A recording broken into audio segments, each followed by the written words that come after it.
Hello दोस्तों, स्वागत है आपका सोनू कुमार क्लासेज में। दोस्तों, आज हम लोग पढ़ेंगे खाद्य संरक्षण, पोषण और औषधि के बारे में। ठीक है दोस्तों, तो फिर वीडियो को शुरू करते हैं। देखिए दोस्तों, पहला क्वेश्चन में कह रहा है कि वनस्पति तेल से वनस्पति घी बनाने में प्रयुक्त होने वाली गैस है। ठीक है, यानी वनस्पति तेल से वनस्पति घी बनाने में जो है कौन सी गैस उसमें यूज होती है। ठीक है, तो इसका आंसर है दोस्तों हाइड्रोजन। ठीक है, उसमें हाइड्रोजन गैस यूज होता है। ठीक है, चलिए इसका व्याख्या देखते हैं हम लोग। देखिए, वनस्पति तेलों से वनस्पति घी हाइड्रोजनीकरण की प्रक्रिया द्वारा बनाया जाता है। ठीक है दोस्तों, वनस्पति तेलों से वनस्पति घी हाइड्रोजनीकरण की प्रक्रिया द्वारा बनाया जाता है। ठीक है, निकेल यानी निकेल का दोस्तों बारीक चूर्ण। ठीक है, निकेल उत्प्रेरक की उपस्थिति में वनस्पति तेलों के साथ हाइड्रोजन वसा बनाती है। ठीक है, यह क्रिया तेलों का हाइड्रोजनीकरण कहलाती है। ठीक है दोस्तों, देखिए ये वनस्पति तेल है और ये जो है हाइड्रोजन के साथ जुड़ता है। ठीक है, इसमें निकेल का पाउडर यूज होता है और तापमान यहाँ पे 150 से 180 डिग्री सेल्सियस होता है, तो यहाँ पर वनस्पति घी बनता है। ठीक है दोस्तों, चलिए अब आगे देखते हैं हम लोग।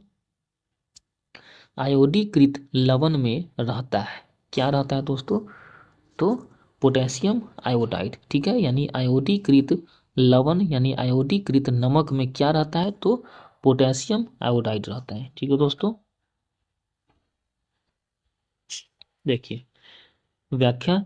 पोटेशियम आयोडाइड यानी कि के की संरचना एवं भौतिक गुणों में खाद्य लवण यानी कि टेबल साल्ट के समान है। ठीक है, व्यापारिक स्तर पर आयोडीकृत लवण बनाने में सामान्यतः इसी का प्रयोग किया जाता है। ठीक है दोस्तों, इसके अतिरिक्त पोटेशियम आयोडेट, सोडियम आयोडेट एवं सोडियम आयोडाइड का भी प्रयोग आयोडीकृत लवण बनाने में किया जाता है। ठीक है दोस्तों, यानी कहने का मतलब है कि नमक क्या होता है? तो नमक तो दोस्तों ये NaCl होता है। तो इसमें तो सोडियम है और क्लोरीन है, आयोडीन तो है नहीं। फिर नमक में आयोडीन कहाँ से आएगा? तो दोस्तों उसमें जो है पोटेशियम आयोडाइड। ठीक है, यानी पोटेशियम आयोडाइड उसमें मिला दिया जाता है यौगिक, और इस तरह से आयोडीन युक्त नमक उसको बनाया जाता है। ठीक है, चलिए आगे देखते हैं हम लोग दोस्तों। खाने का नमक यानी कि NaCl किससे बनता है? ठीक है, तो इसका आंसर है दोस्तों मजबूत अम्ल और मजबूत क्षार से। ठीक है, मजबूत अम्ल और मजबूत क्षार से बनता है। ठीक है, इसका व्याख्या देखिए दोस्तों।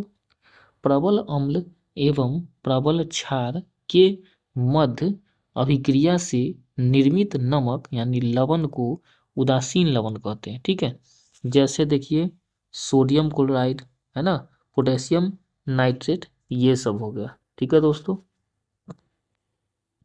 चलिए आगे देखते हैं हम लोग। ट्राइग्लिसराइड क्या है? ठीक है दोस्तों, तो ये एक वसा है। ठीक है, ट्राइग्लिसराइड क्या है? तो एक वसा है। चलिए इसका व्याख्या देखिए दोस्तों। ट्राइग्लिसराइड शरीर में पाए जाने वाले वसा यानी कि फैट का एक प्रकार है। ठीक है दोस्तों, ट्राइग्लिसराइड क्या है? तो ट्राइग्लिसराइड शरीर में पाए जाने वाले वसा यानी फैट का एक प्रकार है। ठीक है, हमारा शरीर भोजन से प्राप्त अप्रयुक्त ऊर्जा को ट्राइग्लिसराइड में परिवर्तित कर देता है। ठीक है, ट्राइग्लिसराइड वसा कोशिकाओं यानी कि फैट सेल्स में संचित होता है। यानी दोस्तों ट्राइग्लिसराइड कहाँ पे रहता है? तो ट्राइग्लिसराइड जो है फैट कोशिकाओं में यानी कि फैट सेल्स में संचित रहता है। ठीक है, चलिए आगे देखिए, कुकिंग ताप पर स्थिर रहने वाला क्लोरीन युक्त कृत्रिम स्वीटनर जिसका रूप तथा स्वाद शक्कर की तरह होता है, निम्नलिखित में से कौन सा है? ठीक है दोस्तों, देखिए, कुकिंग ताप पर स्थिर रहने वाला क्लोरीन युक्त कृत्रिम स्वीटनर जिसका रूप तथा स्वाद शक्कर की तरह होता है, निम्नलिखित में से कौन सा है? ठीक है, इसका आंसर हो जाएगा दोस्तों ये सुक्रालोज। उसको सुक्रालोज कहा जाता है दोस्तों। इसका व्याख्या देखिए हम लोग, देखिए, सुक्रालोज एक कृत्रिम स्वीटनर तथा चीनी का विकल्प है। यानी दोस्तों, चीनी के जगह पर हम जो है सुक्रालोज का भी यूज कर सकते हैं। ठीक है, अधिकांश अंतर्ग्रहण सुक्रालोज शरीर विभक्त नहीं कर पाता है, इसलिए यह गैर कैलोरीकृत होता है। अतः कुकिंग ताप पर स्थिर रहने वाला क्लोरीन युक्त कृत्रिम स्वीटनर जिसका रूप तथा स्वाद शक्कर की तरह होता है, वह सुक्रालोज कहलाता है। ठीक है, चलिए आगे देखिए, निम्न पदार्थों में से कौन सा पदार्थ खाने की वस्तुओं के परिरक्षण हेतु प्रयोग होता है? ठीक है, यानी खाने वाले सामान को सुरक्षित रखने के लिए कौन सा जो है यौगिक उपयोग किया जाता है दोस्तों? तो इसका आंसर है दोस्तों ये सोडियम बेंजोएट का। ठीक है, देखिए व्याख्या, सोडियम बेंजोएट का प्रयोग खाद्य परिरक्षण के लिए किया जाता है। ठीक है, इसका रासायनिक सूत्र C6H5COONA है।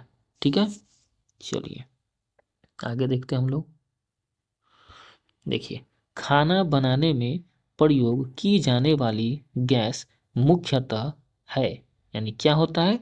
तो मीथेन होता है दोस्तों।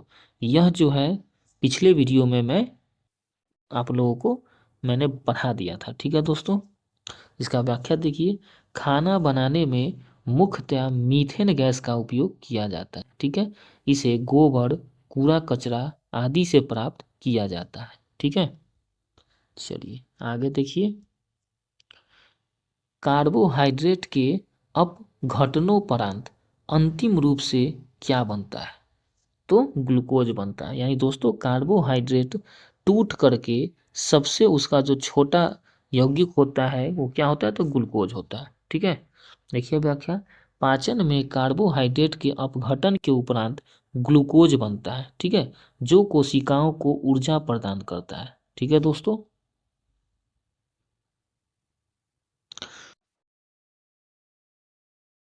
आगे देखिए व्याख्या, अल्कोहलिक खमीर यानी कि फर्मेंटेशन का आखिरी उत्पाद क्या है?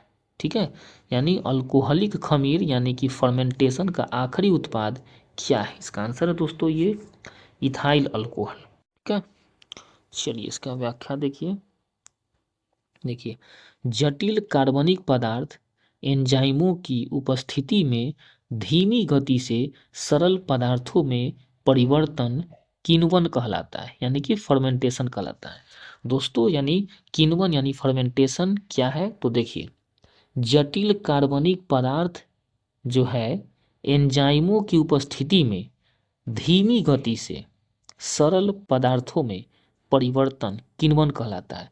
यानी दोस्तों, जो जटिल कार्बनिक पदार्थ होगा, ठीक है, तो वो जो है एंजाइम के उपस्थिति में, ठीक है, धीरे धीरे जो है सरल पदार्थों में यानी कि छोटे अणुओं में या छोटे यौगिकों में अगर बदल जाता है तो उसी प्रक्रिया को किण्वन यानी कि फर्मेंटेशन कहा जाता है। ठीक है, आगे देखिए, अंगूर एवं अन्य फलों के रसों को ईस्ट यानी कि खमीर जिसमें उपयुक्त एंजाइम होते हैं की उपस्थिति में किण्वन द्वारा अल्कोहली पेय पदार्थों के निर्माण के लिए उपयोग में लाया जाता है। ठीक है, देखिए, इस प्रक्रम में मोलासेस यानी कि सीरा अथवा गन्नों एवं फलों से प्राप्त शर्करा यानी कि शक्कर अथवा विभिन्न प्रकार के अन्न से प्राप्त स्टार्च एंजाइम इन्वर्टेज की उपस्थिति में सर्वप्रथम ग्लूकोज एवं फ्रुक्टोज में परिवर्तित होते हैं। ठीक है,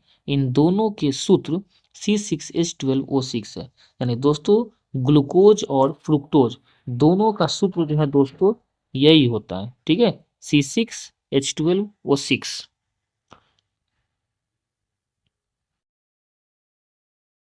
आगे देखिए, देखिए ये शर्करा हो गया दोस्तों, यानी कि चीनी हो गया, ठीक है, शर्करा मतलब चीनी। चीनी का सूत्र क्या होता है, C12H22OL, यानी चीनी है तो चीनी है, तो चीनी में जल मिला दिया गया है, ठीक है, और ये इन्वर्टेज है। देखिए यहाँ पर ये टूट गया, ग्लूकोज में और फ्रुक्टोज में ये टूट गया, ठीक है। देखिए आगे क्या करें, ग्लूकोज एवं फ्रुक्टोज दोनों ही एक अन्य एंजाइम जाइमेज की उपस्थिति में इथाइल अल्कोहल यानी इथेनॉल एवं कार्बन डाइऑक्साइड में परिवर्तित हो जाते हैं, ठीक है। ग्लूकोज एवं फ्रुक्टोज दोनों ही एक अन्य एंजाइम, यानी एंजाइम का नाम है जाइमेज, तो उसके उपस्थिति में इथाइल अल्कोहल यानी इथेनॉल एवं कार्बन डाइऑक्साइड में परिवर्तित हो जाते हैं, ठीक है। इन्वर्टेज तथा जाइमेज दोनों एंजाइम ईस्ट में विद्वान होते हैं, यानी कि दोस्तों ये इन्वर्टेज क्या है, तो एक एंजाइम है, ठीक है। तो इन्वर्टेज तथा जाइमेज ये दोनों एंजाइम जो है किस में उपस्थित होता है दोस्तों, तो ईस्ट, ईस्ट में ये उपस्थित रहता है दोस्तों, ठीक है। चलिए आगे देखिए, ग्लूकोज को इथाइल अल्कोहल में किस एंजाइम द्वारा बदल दिया जाता है दोस्तों, यानी ग्लूकोज को इथाइल अल्कोहल में किस एंजाइम के द्वारा बदल दिया जाता है। इसका आंसर है दोस्तों जाइमेज, याद रखिएगा, यानी ग्लूकोज को जाइमेज के द्वारा जो है इथाइल अल्कोहल में बदल दिया जाता है, ठीक है। व्याख्या ऊपर देख सकते हैं। देखिए ग्लूकोज का सूत्र क्या है, आप लोग जानते होंगे, C6H12O6, ठीक है। ग्लूकोज का आणविक सूत्र C6H12O6 है, ठीक है दोस्तों। चलिए आगे देखते हैं। देखिए मच्छर भगाने वाली दवाओं में सक्रिय रसायन है, क्या होता है, तो दोस्तों ये होता है एलिथ्रिन, ठीक है दोस्तों, एलिथ्रिन होता है उसमें। देखिए व्याख्या, एलिथ्रिन नामक यौगिक मच्छर भगाने वाली दवाओं में सक्रिय रसायन है, ठीक है दोस्तों। अगला प्रश्न देखिए, देखिए मिलान करना है दोस्तों, ठीक है, सूची 1 का मिलान सूची 2 से करना है, ठीक है। तो देखिए इस दोस्तों,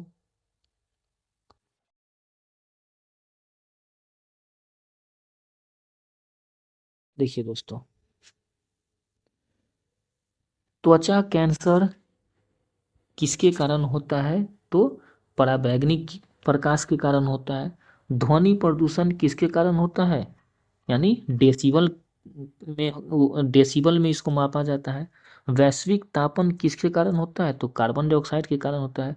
ओजोन छिद्र किसके कारण होता है, तो क्लोरोफ्लोरोकार्बन के द्वारा होता है, ठीक है दोस्तों। यानी त्वचा कैंसर किसके कारण, तो पराबैंगनी प्रकाश के कारण। ध्वनि प्रदूषण किसके कारण, तो डेसिबल के कारण, उच्च तीव्रता। वैश्विक तापन किसके कारण, तो कार्बन डाइऑक्साइड के कारण। ओजोन छिद्र किसके कारण, तो कार्बन के कारण, ठीक है। ये है, मिल गया ये। तो इस तरह से दोस्तों इसका आंसर जो है आप इसमें देख सकते हैं कि आपका बी नंबर वाला हो जाएगा, ठीक है। चलिए आगे देखते हैं हम लोग, एंटीबायोटिक औषधि का एक उदाहरण है, तो कौन सा है दोस्तों, तो पेनिसिलिन हो जाएगा, ठीक है। इसका व्याख्या देखिए, दिए गए विकल्पों में पेनिसिलिन प्रतिजैविक यानी एंटीबायोटिक है, ठीक है।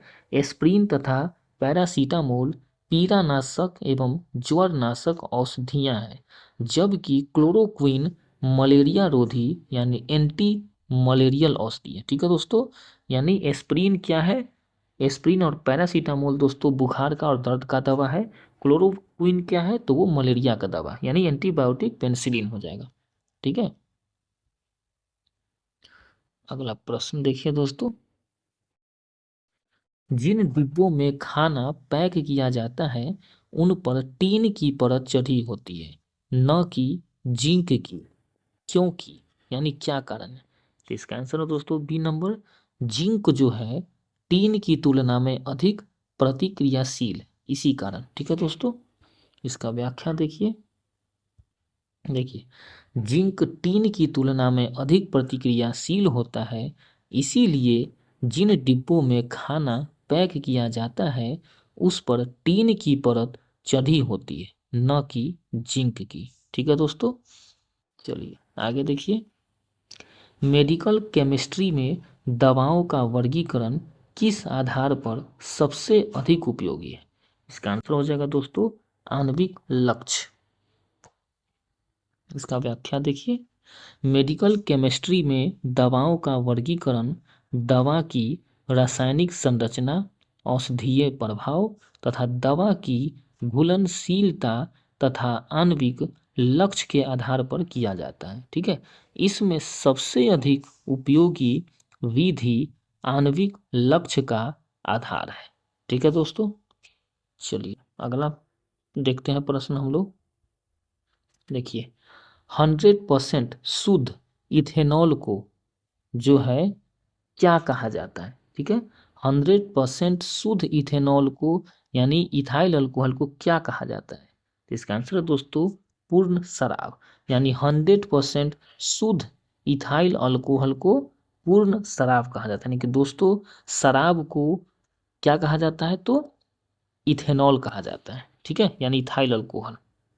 चलिए इसका व्याख्या देखिए। 100% शुद्ध इथेनॉल यानी C2H5OH को पूर्ण शराब कहा जाता है। ठीक है, इसे रेक्टिफाइड स्प्रिट से तैयार किया जाता है। यानी कि दोस्तों शराब को किससे तैयार किया जाता है? तो इथेनॉल से। और इथेनॉल को किससे तैयार किया जाता है? यानी कि रेक्टिफाइड स्प्रिट से तैयार किया जाता है। ठीक है, इसका उपयोग चिकित्सा, कार्बनिक रसायन विज्ञान आदि क्षेत्रों में किया जाता है। ठीक है, इसकी ज्वलनशीलता तथा उच्च कैलोरी मान के कारण इसे दहन इंजनों के लिए गैसोलीन के वैकल्पिक ईंधन के रूप में भी इस्तेमाल किया जा सकता है। यानी पेट्रोल के जगह पर भी दोस्तों इसका उपयोग किया जा सकता है। ठीक है, देखिए इसकी ज्वलनशीलता तथा उच्च कैलोरी मान के कारण इसे दहन इंजनों के लिए गैसोलीन के वैकल्पिक ईंधन के रूप में भी इस्तेमाल किया जा सकता है। यानी कि दोस्तों पेट्रोल वाले यानी पेट्रोल के जगह पर जो है ये इथाइल अल्कोहल का भी यूज किया जा सकता है। ठीक है, आगे देखिए क्वेश्चन। हरित रासायनिक यानी कि ग्रीन केमिस्ट्री शब्द से क्या तात्पर्य है? देखिए दोस्तों इसका आंसर है उपर्युक्त में से एक से अधिक। ठीक है, यानी इसमें देखिए इसका व्याख्या देखते हैं। देखिए हरित रासायनिक यानी ग्रीन केमिस्ट्री रासायनिक उत्पादों और प्रक्रियाओं का डिजाइन है जो खतरनाक पदार्थों के उपयोग या उत्पादन को कम या खत्म कर देता है। ठीक है, हरित रासायनिकी के उपयोग की सहायता से पर्यावरणीय समस्याओं का समाधान प्राप्त किया जा सकता है। ठीक है, इसके उपयोग से मानव स्वास्थ्य और पर्यावरण पर नकारात्मक प्रभाव कम हो जाता है। ठीक है, अतः अभिष्ट उत्तर विकल्प डी सही उत्तर होगा, यानी एक से ज्यादा। तो इसमें देखते हैं दोस्तों ऑप्शन को। खतरनाक रसायनों के उपयोग को कम करके रासायनिक यौगिकों को संश्लेषित करने की एक प्रक्रिया है, यह भी सही हो जाएगा। वास्तविक विश्व की पर्यावरण समस्याओं के नवीन वैज्ञानिक समाधान, यह भी सही होगा। वह प्रक्रिया जो मानव स्वास्थ्य और पर्यावरण पर रासायनिक प्रतिक्रियाओं के नकारात्मक प्रभाव को कम करती है, यह भी सही होगा। ठीक है दोस्तों, इसीलिए डी सही हो जाएगा।